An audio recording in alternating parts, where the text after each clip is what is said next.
दोस्तों, सबसे बड़ी आबादी वाला देश हमारा भारत और हमारे देश में अगर कुछ चीज़ें होती हैं, तो पूरी दुनिया में उसका असर दिखता है और हमारे देश को अंतर्राष्ट्रीय संस्थानों में नज़रअंदाज किया जाता है।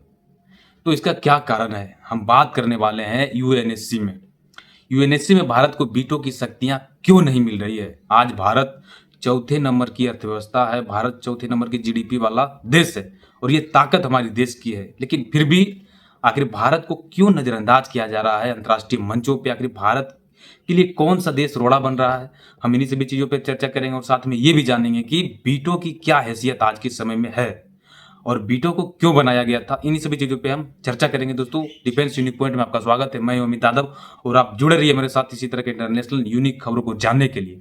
तो दोस्तों, हम पहली बात ये जान लेते हैं कि आखिर ये वीटो शक्तियों की हैसियत आज रहा क्या है। तो वीटो शक्ति इन देशों को मिला कैसे? देखिए, यूएनएससी एक संगठन है और दूसरे विश्व युद्ध के बाद यूएनएससी को बनाया गया था और दूसरे विश्व युद्ध में जब दुनिया त्राहिमाम से गुजर रही थी, मानवता का वहाँ पे नरसंहार किया जा रहा था, तो यूएनएससी का स्थापना होता है और उसमें 15 देशों को जोड़ा जाता है जो कि उस समय के मजबूत स्थिति में देश होते हैं। और 15 देशों में से भी 5 देशों को जो है मुख्य रूप से एक शक्ति दिया जाता है जिसका नाम है वीटो। उदाहरण से आप ये समझिए कि अगर आपके घर में बहुत सारे बच्चे, बहुत परिवार हैं और उसमें भी जो है एक मजबूत वहाँ घर का मालिक होता है, आपके बाबा दादाजी हो गए, आपके पिताजी हो गए, वैसे लोग होते हैं और वो जो कहते हैं वही होती है पूरे घर में। तो वही चीज़ें वीटो शक्तियाँ हैं। अगर ये 5 देश, देखिए वीटो की शक्तियाँ इन 5 देशों के पास है, चाइना के पास, अमेरिका के पास, रूस के पास, फ्रांस के पास और यूनाइटेड किंगडम के पास। तो ये 5 देश जब जो चीज़ें कह देती थी वही दुनिया में होता था। लेकिन आज जो स्थिति है कि आप देखिए, रूस यूक्रेन के साथ लड़ रहा है, इजराइल हमास गाजा जैसे देशों पे हमला कर रहा है, ईरान पे अमेरिका अटैक कर रहा है और उधर अर्मेनिया अजरबैजान लड़ रहा है, तुर्की और ग्रीस में लड़ाइयाँ चल रही है, चीन जो है ताइवान पे कब्जा करने के लिए हर वक्त अपनी तैयारियों को मजबूत कर रहा है, भारत पाकिस्तान में लड़ रहा है।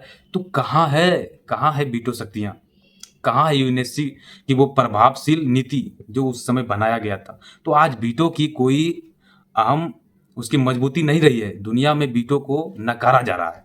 ऐसा इसलिए हो रहा है क्योंकि भारत को नज़रअंदाज किया जा रहा है।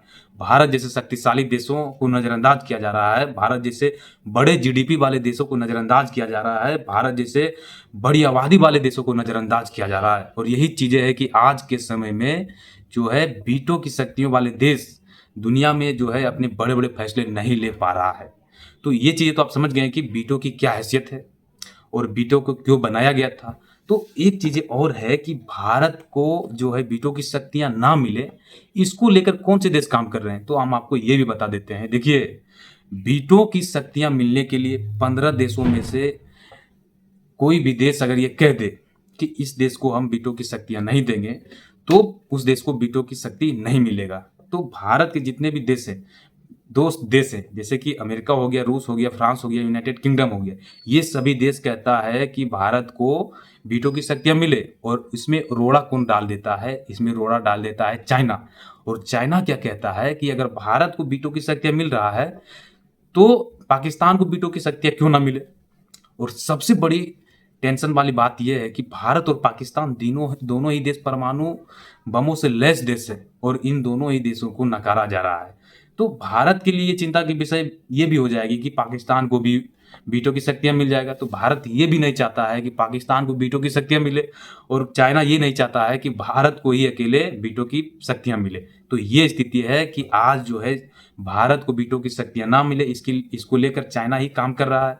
और कहीं न कहीं भारत में ये भी कहा जाता है कि जब वीटो की शक्तियाँ भारत को मिल रहा था, तो उस समय भारत के प्रधानमंत्री जवाहरलाल नेहरू हुआ करते थे और जवाहरलाल नेहरू ने कहा था कि वीटो की शक्तियाँ भारत को ना मिले, चाइना को मिल जाए, क्योंकि वो एशिया का सबसे बड़ा देश है, बड़ा भाई है। तो ऐसा कहा जाता है, इसका उल्लेख कहीं है या नहीं है, ये किसी को पुख्ता रूप से जानकारी नहीं है, लेकिन ऐसा कहा जाता है कि जवाहरलाल नेहरू के समय में ही वीटो की शक्तियाँ चाइना को मिल गई थी, वो भी भारत की पेशकश से मिला था। तो ये सारी चीज़ें हैं दोस्तों, जो यूएनएससी के जो अध्यक्ष हैं एंटोनियो गुतेरेस, देखिए वो भी जो है उनका कोई खास रुतबा नहीं है, वो पुर्तगाल से आते हैं और यूएनएससी के वो अध्यक्ष है। तो सब कुल मिलाकर ऐसा कहा जा रहा है कि यूएनएससी में आज भारत को नज़रअंदाज किया जा रहा है और उसी का कारण है कि आज जो है यूएनएससी कमज़ोर पड़ता जा रहा है। दुनिया में हो रहे बड़े-बड़े घटनाक्रमों में वो अपना फैसला नहीं ले पा रहा है। तो यही सारी चीज़ें दोस्तों भारत को नज़रअंदाज करने का ही बड़ा एक मुद्दा है, जिससे कि यूएनएससी आज कमज़ोर है। और एक बात और है कि यूएनएससी में जितने भी देशों के पास वीटो शक्तियाँ हैं, वही देश दुनिया में उथल-पुथल मचा रही है। तो आखिर वीटो की शक्तियाँ वाले देश ही अगर उथल-पुथल दुनिया में मचा रहा है, तो आखिर कौन फैसला लेगा? तो ये सारी चीज़ें आज बहुत ही इम्पोर्टेंट ये है कि आज दुनिया में बदलाव हो। 21वीं शताब्दी में आज दुनिया बदलाव चाहती है और उसमें भारत का एक मुख्य स्थान हो, ये भी दुनिया में बहुत ज़रूरी है दोस्तों। तो और यूएनएससी में भारत बहुत सारे चीज़ों को जो है इन्वेस्टमेंट कर रखा है, अपने सैनिकों को जो है शांति समूह में लड़ने के लिए भेजता है। यूएनएससी में भारत फंडिंग करता है, तो भारत यूएनएससी के लिए काम कर रहा है। लेकिन भारत को क्या चाहिए? भारत को ये चाहिए कि हम यूएनएससी के जो सदस्य बने हुए हैं उससे निकल जाए।